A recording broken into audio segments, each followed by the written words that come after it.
गरीब बलमा और अमीर बीवी। स्वप्ना मेहता कॉलेज में डिग्री की पढ़ाई कर रही थी। उसके पिताजी धीरज मेहता करोड़पति थे। उनके बहुत सारे बिजनेस थे। वो अपने बेटी से बहुत प्यार करते थे। अपनी बेटी के नाम पर Swapna group of hotels, Swapna transport, Swapna shipping corporation, यूं उनके सारे बिजनेस स्वप्ना के नाम पर ही थे। उसी कॉलेज में डिग्री फाइनल ईयर में राजेश नाम का लड़का पढ़ता था। वो हमेशा फर्स्ट आता था। वो बहुत समझदार और होशियार था और हाँ, खूबसूरत भी था। बहुत सारी लड़कियां आपस में जब बात करती थी तो राजेश का जिक्र जरूर होता था। अरे यार, कितना हैंडसम है ऋतिक रोशन और रणबीर कपूर। राजेश के सामने कुछ भी नहीं है यार। यूं सारी लड़कियां कहती रहती थी। दूसरी लड़कियों की तरह स्वप्ना अपनी बात बाहर जरूर नहीं कहती, लेकिन मन ही मन वो भी राजेश को बहुत पसंद करती थी। लेकिन राजेश के पिताजी जगन्नाथ मिश्रा एक टैक्सी कंपनी में एक साधारण ड्राइवर का काम करते थे, इसलिए राजेश अपनी सीमा जानता था। ये जानते हुए भी कि बहुत सारी अमीर लड़कियां उस पर मरती हैं, वो उनकी परवाह नहीं करता था। उसका एक ही लक्ष्य था कि डिग्री की पढ़ाई पूरी करने के बाद वो आईएएस की तैयारी करेगा और उत्तीर्ण होगा। डिग्री के फाइनल एग्जाम्स चल रहे थे। उस दिन इकोनॉमिक्स का एग्जाम था। राजेश साइकिल पर जाते हुए अपने घड़ी की ओर देखने लगा। अगले 20 मिनट में अगर नहीं पहुंचा तो वो कॉलेज के गेट बंद कर देंगे। फिर चाहे गिड़गिड़ाऊं या रोऊं, वो दरवाजा नहीं खोलेंगे। यूं सोचते हुए वो तेजी से पेडल करने लगा।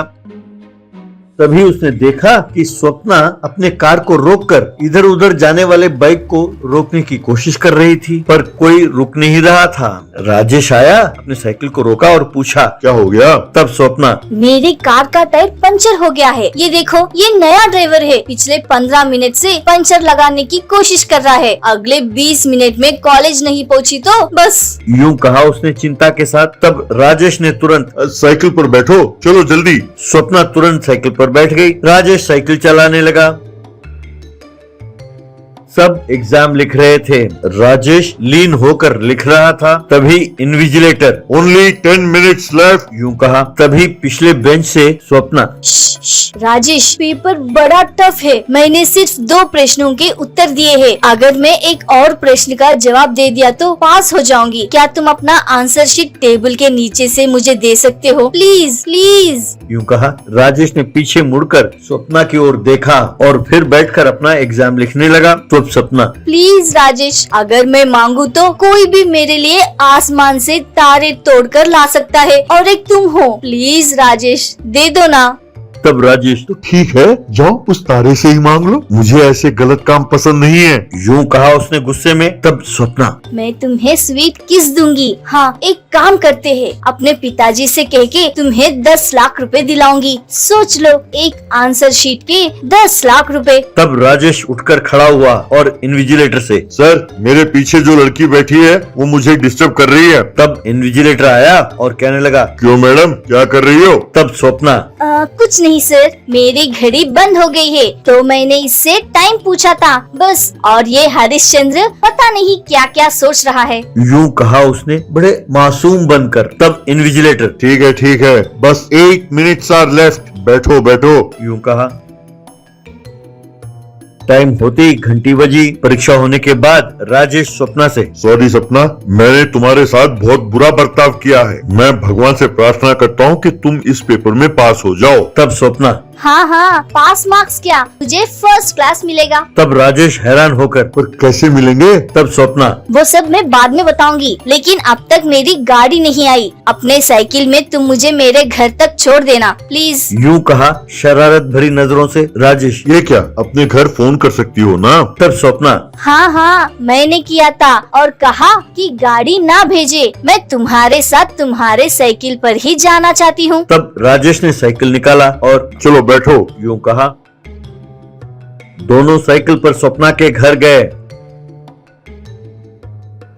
स्वप्ना के साइकिल से उतरते ही बाय कहकर राजेश जाने लगा तो तभी उसे आवाज सुनाई दी, ये क्या बात है, घर तक आए हो और दरवाजे से ही मुड़कर जाते हो? चलो चलो घर के अंदर तो आओ। यूं आवाज सुनाई दी। राजेश ने मुड़कर देखा तो गेट के पास स्वप्ना के पिताजी खड़े थे। घर के अंदर सब बात कर रहे थे। धीरज मेहता, अगर तुम बुरा ना मान तो तुमसे एक सच्ची बात कहनी है बेटा। तब स्वप्ना, हाँ राजेश, मैंने अपने पिताजी से कह दिया है कि अगर मैं शादी करूंगी तो सिर्फ तुमसे। तब पिताजी ने कहा कि मैं एक छोटी से परीक्षा रखूंगा और अगर मुझे तसल्ली हुई तभी इस शादी के लिए मंजूरी दूंगा। एक्चुअली आज जो कुछ हुआ सब पूरा प्लान किया हुआ था। ना मेरी गाड़ी पंचर हुई और ना ही परीक्षा के हॉल में मैं जो तुमसे आंसर शीट मांगा वो सच था। तब तक मैं सारे प्रश्नों का उत्तर दे चुकी थी। मैंने तुम्हें स्वीट किस और 10 लाख रुपए के लालच दिया, फिर भी तुम अपने सिद्धांतों पर अड़े रहे। ये बात मेरे पिताजी को बहुत पसंद आई। मेरे पिताजी जान गए कि तुम बहुत ईमानदार हो। और रही बात मेरी तो कहकर शर्मा कर अपने सर झुका लिया। स्वप्ना की बातों में उसकी सच्चाई और प्यार राजेश को दिखाई दिया और उसे पसंद आया। उसने स्वप्ना के पिताजी को कहा कि वो सपना से शादी करने के लिए तैयार है। स्वप्ना के पिताजी बहुत खुश हुए। कॉलेज की पढ़ाई के बाद दोनों की शादी बड़े धूमधाम से हुई।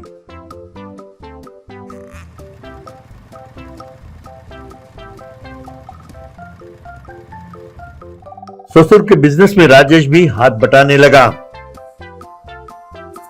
जब भी इच्छा हो तो आज भी स्वप्ना और राजेश उस साइकिल में घूमते रहते हैं।